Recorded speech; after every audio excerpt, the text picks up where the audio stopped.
Hello friends, आज हम बनाने जा रहे हैं नरगिसी कोफ्ता।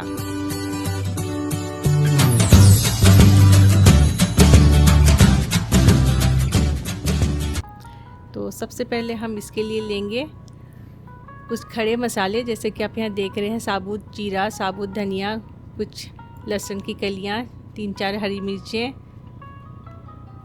बड़ी इलायची, 4-5 लौंग और 2-3 छोटी इलायची, दालचीनी और पुदीना के पत्ते।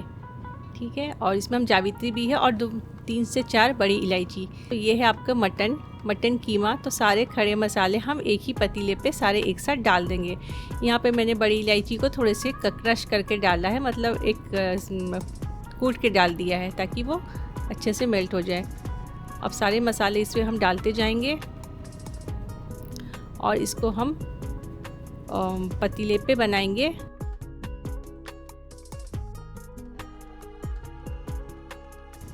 अब इसमें हम पाउडर मसाले मिलाएंगे, जैसे कि स्वाद को बढ़ाने के लिए या कलर्स के लिए अपनी लाल मिर्च पाउडर, कश्मीरी लाल मिर्च पाउडर, थोड़े से तीखापन आप अपने हिसाब से डाल सकते हैं, रेड चिली पाउडर, हल्दी पाउडर और थोड़े से गरम मसाले।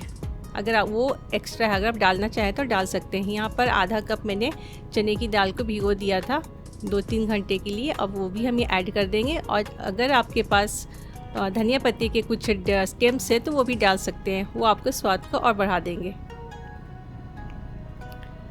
अब इस पर हम नमक डालेंगे स्वाद अनुसार, ये आप अपने हिसाब से डाल सकते हैं। अगर आप पेस्ट डालना चाहते हैं लहसुन अदरक के तो वो भी डाल सकते हैं। अब हम इसमें 1/2 लीटर पानी डालेंगे और इस सारे मसाले, सारे इंग्रेडिएंट्स को अच्छे से मिलाकर अभी हम इसे पतीले से चढ़ा देंगे धीमी आंच पे। थोड़े से बीच बीच में हम चम्मच चलाएंगे जब तक कि ये पानी हमारे सूख न जाए।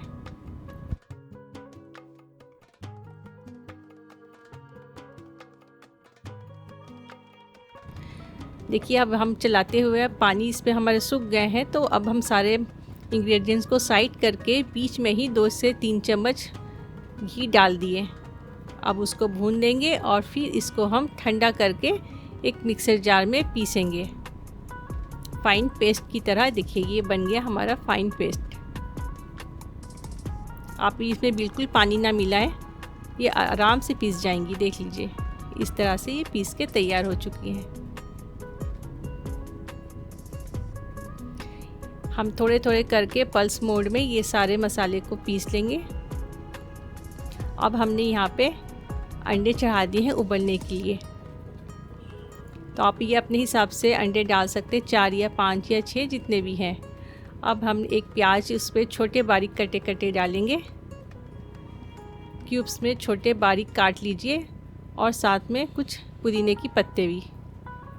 देखिए, अंडा हमारे बॉईल हो गए हैं। अब इसके हम 10 मिनट के लिए रेस्ट पे छोड़ देंगे ऑफ करके।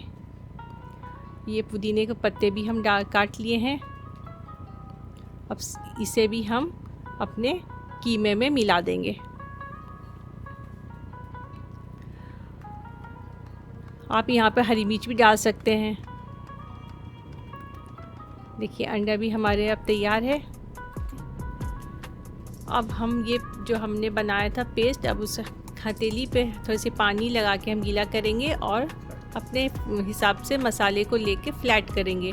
अब हमारे अंडे भी छील के तैयार है। अब उसे बीचों बीच रखेंगे और इसको एक शेप में कवर करेंगे।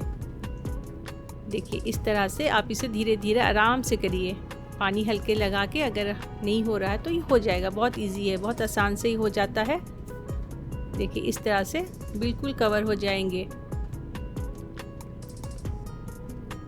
इसके बाद हम एक अंडे लेंगे, अंडे की सफ़ेदी, उसे हमारे पीला वाला निकाल के एक कटोरी पे सिर्फ वाइट पार्ट्स रखेंगे। देखिए, उस पर हम इसे डीप करेंगे और सेलो फ्राई पे अब एक एक करके हम इसको फ्राई करेंगे। देखिए, इस तरह से ये फ्राई करते जाएंगे। और अब बीच बीच में आप कलछी चलाइए, उसके ऊपर भी हम गरम गरम तेल इस तरह से डालेंगे तो इस तरह से वो अच्छी तरह से पक के तैयार हो जाती है। अब धीरे से आहिस्ता से इसको टर्न करेंगे दूसरे साइड के लिए। मैंने यहाँ पे 2 चम्मच की सहायता लिया है, तो इसको हम इस तरह से कवर करेंगे। धीरे धीरे आराम से करिए। ये बिल्कुल भी नहीं टूटेगी, बहुत आसान से ये बन जाती है, बहुत खाने में टेस्टी लगती है और देखने में भी। देखिए ये बिल्कुल तैयार हो रही है, धीरे धीरे आराम से ये फ्राई होते जाएंगी। अब देखिए सारे हमारे बन के तैयार है। इसे अब हम इसे बीच से कट करेंगे आराम से, आहिस्ते से। तो हमारा अंडा का जो पार्ट है वो बहुत ही खूबसूरती के साथ नज़र आएगा। ये है नरगिसी कोफ्ता। इसे आप चिकन में भी बना सकते हैं, लेकिन उस पर जब आप थोड़ा फ़ैट ज़रूर ऐड करें। जब भी आप बुच्चर से लाएं तो आप बोले कि आप उसमें थोड़ा सा फ़ैट वो डाल दें। देखिए इस तरह से सारे तैयार है। आप अब इसे सर्व कर सकते हैं हरी चटनी, सॉस, चिली सॉस, किसी के साथ भी। और थोड़े से हम इसके ऊपर एनहांस के लिए चाट मसाला छिड़क सकते हैं। आप ये कभी भी बनाएं, मेहमानों को बहुत पसंद आती है, बच्चों को स्नैक्स में बहुत पसंद आएगी।